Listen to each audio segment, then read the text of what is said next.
So hello everyone, welcome to our new video. இந்த video எதை பத்தினது அப்படின்னு பார்த்தீங்க அப்படின்னா ஆல்ரெடி பிஎஸ்எஃப்ல இருந்து ஏர்விங் அண்ட் அதுக்கப்புறம் குரூப் பி குரூப் சி போஸ்ட்டுக்கான நோட்டிஃபிகேஷன் ஃபார்ம் 16ஆம் தேதி ரிலீஸ் பண்ணுவாங்க. உங்களுக்கான அப்ளிகேஷன் ஃபார்மும் 16ஆம் தேதி வரும் அப்படின்னு ஆல்ரெடி சொல்லியிருந்தேன். ஆனால் அதே மாதிரி அஃபிஷியல் வெப்சைட்லேயே வந்து லான்ச் பண்ணிட்டாங்க. அதை பற்றி தான் இந்த வீடியோவில் நம்ம டிஸ்கஸ் பண்ண போகிறோம். ஸோ அதில் வந்து பார்த்தீங்க அப்படின்னா குரூப் பி போஸ்ட், அதுக்கப்புறம் குரூப் சி போஸ்ட், அதுக்கப்புறம் குரூப் சியில் நான் கெசட்டட் போஸ்ட், இதில் ஏர்விங் வரும். ஸோ இதில் என்னென்ன போஸ்ட்டுக்கு எப்படிலாம் எலிஜிபிள், யாரெல்லாம் எலிஜிபிள், ஏஜ் லிமிட் என்ன அப்படின்றத இந்த வீடியோட கம்ப்ளீட்லி பார்க்கலாம். வீடியோ மறக்காம ஸ்கிப் பண்ணாம பாருங்க. உங்களோட ஃப்ரெண்ட் யாராவது டிஃபென்ஸ் ட்ரை பண்ணிட்டு இருந்தாங்க அப்படின்னா மறக்காம நம்மளோட சேனலை ஷேர் பண்ணி விடுங்க.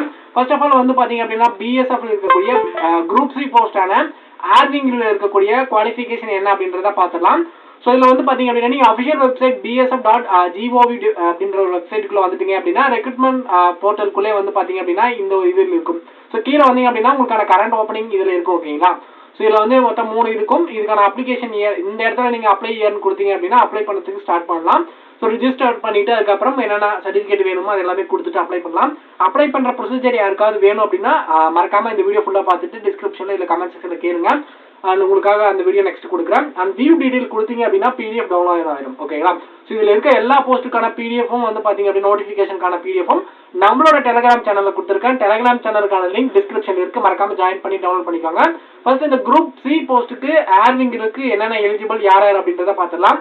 ஸோ இதில் வந்து பார்த்தீங்க அப்படின்னா assistant aircraft mechanical assistant sub inspector, இது டேரக்ட் சப் இன்ஸ்பெக்டர். ஓகேங்களா? சில ரோட்டரி விங், அதுக்கப்புறம் ஃபிக்ஸ்டு விங்னு சொல்லுவாங்க. அதுக்கப்புறம் assistant radio mechanic assistant direct sub inspector. ஓகேங்களா? இதுல ரோட்டரி விங், அதுக்கப்புறம் ஃபிக்ஸ்டு விங், அதுக்கப்புறம் ALH துரு அப்படின்றது இருக்கும். இது எல்லாமே வந்து பாத்தீங்க அப்படின்னா நம்ம பிஎஸ்எஃப்ல இருக்கக்கூடிய அந்த அதாவது வந்து பாத்தீங்க அப்படின்னா ஹெலிகாப்டர், இந்த ஏரோ, இது எல்லாமே வந்து இதுல இருக்கக்கூடிய மெக்கானிக்கல் குவாலிஃபிகேஷனுக்கு தான் எடுத்திருக்காங்க. ஓகேங்களா? இதுல வேகன்சி எல்லாமே ரொம்ப கம்மியா தான் இருக்கு. எவ்வளவு வேகன்சி இருக்கு அப்படின்றத நோட்டிபிகேஷன் ஃபார்ம் வந்து டவுன்லோட் பண்ணி பார்த்துக்கோங்க. இதுக்கு நீங்கள் எலிஜிபிளாக இருந்தீங்க அப்படின்னா மறக்காம கண்டிப்பாக வந்து எலிஜிபிளாக இருக்கீங்களா அப்படின்றத தெளிவாக ஒன்ஸ் 2 டைம் பார்த்துட்டு அதுக்கப்புறம் அப்ளை பண்ணுங்க. நெக்ஸ்ட் வந்து எஜுகேஷன் குவாலிஃபிகேஷனை பொறுத்தவரையும் ஏஜ் லிமிட் வந்து உங்களுக்கான ஏஜ் லிமிட் வந்து 28 வயசு வரை அப்ளை பண்ணிக்கலாம். அதில் இல்லாமல் OBCக்கு வந்து 3 வருஷமும் SC/STக்கு 5 வருஷம் ஏஜ் ரிலாக்ஸேஷன் கொடுக்குறாங்க. நெக்ஸ்ட் வந்து பார்த்தீங்க அப்படின்னா எஜுகேஷன் குவாலிஃபிகேஷன், அதாவது assistant aircraft mechanic direct sub இன்ஸ்பெக்டருக்கு 3 year diploma in relevant trade of recognised director general civil அவியேஷன்ல உங்களுக்கு 3 இயர் டிப்ளமோ முடிச்சிருக்கணும். அது இல்லை அப்படின்னா group X diploma issued by the Indian ஏர்ஃபோர்ஸ்ல நீங்க இந்த டிப்ளமோ கோர்ஸ் முடிச்சிருக்கணும்.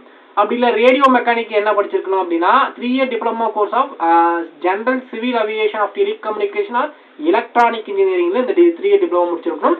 அப்படி இல்லைன்னா குரூப் எக்ஸ் ரேடியோ டிப்ளமோ வந்து பாத்தீங்க அப்படின்னா இந்தியன் ஏர்ஃபோர்ஸ்ல இருந்து நீங்க படிச்சிருக்கணும். அப்படி இல்லைன்னா கான்ஸ்டபிள் ஸ்டோர்மேனுக்கு மெட்ரிகுலேஷன் பாஸ் பண்ணிருக்கலாம், சயின்ஸ் சப்ஜெக்ட் படிச்சிருக்கணும். அந்த 2 இயர் அந்த ஸ்டோர்மேனுக்கான ஒர்க் எக்ஸ்பீரியன்ஸ் கேட்டிருக்காங்க. அதாவது warehouse of any government or public sector undertaking or autonomous organisation of any company or private film institutions, அதுக்கப்புறம் working of knowledge in computer having prior aviation experience. இந்த qualification எல்லாமே இருந்துச்சா மட்டும்தான் நீங்க apply பண்ணுங்க. ஓகேங்களா? நெக்ஸ்ட் குரூப் பி போஸ்ட்டுக்கு போயிடலாம். இந்த குரூப் பி போஸ்ட்ல என்னென்ன போஸ்ட் எல்லாமே கொடுத்துருக்காங்க அப்படின்றத ஒன்ஸ் பார்த்தலாம். ஸோ இதில் வந்து டைரக்ட் சப் இன்ஸ்பெக்டர். ஓகேங்களா? சப் இன்ஸ்பெக்டர் ஒர்க்ஸ், அதுக்கப்புறம் junior engineer, sub inspector electrical, இந்த 2 வேகன்சி மட்டும் கொடுத்துருக்காங்க. இதோடைய வேகன்சி அப்படின்னு பார்த்தீங்க அப்படின்னா அந்த ஒர்க்ஸுக்கு வந்து பார்த்தீங்க அப்படின்னா 13 வேகன்சி கொடுத்துருக்காங்க. அதுக்கப்புறம் சப் இன்ஸ்பெக்டர் எலக்ட்ரிக்கலுக்கு வந்து 9 வேகன்சி கொடுத்துருக்காங்க. URக்கு 7 வேகன்சியும், EWSக்கு எந்த ஒரு வேகன்சியும் இல்லை, OBCக்கு 2 வேகன்சி, SCக்கு 3, STக்கு 3. பே லெவல் அப்படின்னு பார்த்தீங்க அப்படின்னா 35,400 இருந்து 1,12,400 வரும். 7th CPC பே வரும். இதுக்கான ஏஜ் லிமிட்டும் 28 வயசுக்குள்ள இருந்தீங்க அப்ளை பண்ணலாம். ஏஜ் ரிலாக்ஸேஷனை பொறுத்தவரையும் 3 இயர் வந்து பார்த்தீங்க அப்படின்னா OBCக்கும், SC/ST இருந்தீங்க அப்படின்னா 5 இயர்ஸும் ஏஜ் ரிலாக்ஸேஷன் கொடுக்குறாங்க. அது இல்லாமல் எக்ஸர்வீஸ் மேன், அதுக்கப்புறம் கவர்மெண்ட் செக்டர் எம்ப்ளாயி, இதுக்கு எல்லாத்துக்குமே ஏஜ் ரிலாக்ஸேஷன் கொடுக்குறாங்க. அதுக்கப்புறம் குரூப் சி போஸ்ட்டுக்கு. ஓகேங்களா? இது எல்லாத்துக்குமே இப்போ அப்ளிகேஷன் ஆன்லைன்ல இருக்கு. அப்ளிகேஷன் ஆல்ரெடி ஸ்டார்ட் ஆயிடுச்சு. அப்ளை பண்ணாதவங்க 15th ஏப்ரல் 2024க்குள்ள அப்ளை பண்ண பாருங்க. அதுதான் லாஸ்ட் டேட். ஓகேங்களா? ஸோ கான்ஸ்டபிள் ரேட்ஸ்மேனுக்கான நோட்டிஃபிகேஷன் ஃபார்மும் அப்டேட் பண்ணுவாங்க கூடிய சீக்கிரம். இந்த மந்த்துக்குள்ள நோட்டிஃபிகேஷன் ஃபார்ம் வந்துடும். இது ஃபர்ஸ்ட் வந்ததுக்கப்புறம் அதுக்கான அப்டேட் வரும். ஓகேங்களா? நெக்ஸ்ட் குரூப் சி போஸ்ட்ல வந்து இன்னும் பிளம்பர், ஹெட் கான்ஸ்டபிள் பிளம்பர், அதுக்கப்புறம் கார்பெண்டர், கான்ஸ்டபிள் ஜெனரல் ஆபரேட்டர், அதுக்கப்புறம் constable generator mechanical, constable lineman. So இது என்ன வேகன்சி இருக்கு அப்படின்றத நோட்டிஃபிகேஷன் ஃபார்ம் டவுன்லோட் பண்ணி பார்த்துக்கோங்க. அண்ட் அதுக்கப்புறம் இதுக்கான ஏஜ் லிமிட் பொறுத்தவரையும் 18 வயசுல இருந்து 25 வயசுக்குள்ள இருந்தீங்க அப்படின்னா எலிஜிபிள். அது இல்லாமல் SC/ST இருந்தீங்க அப்படின்னா 5 வருஷமும், OBC இருந்தீங்க அப்படின்னா 3 வருஷமும் ஏஜ் ரிலாக்ஸேஷன் கொடுக்குறாங்க.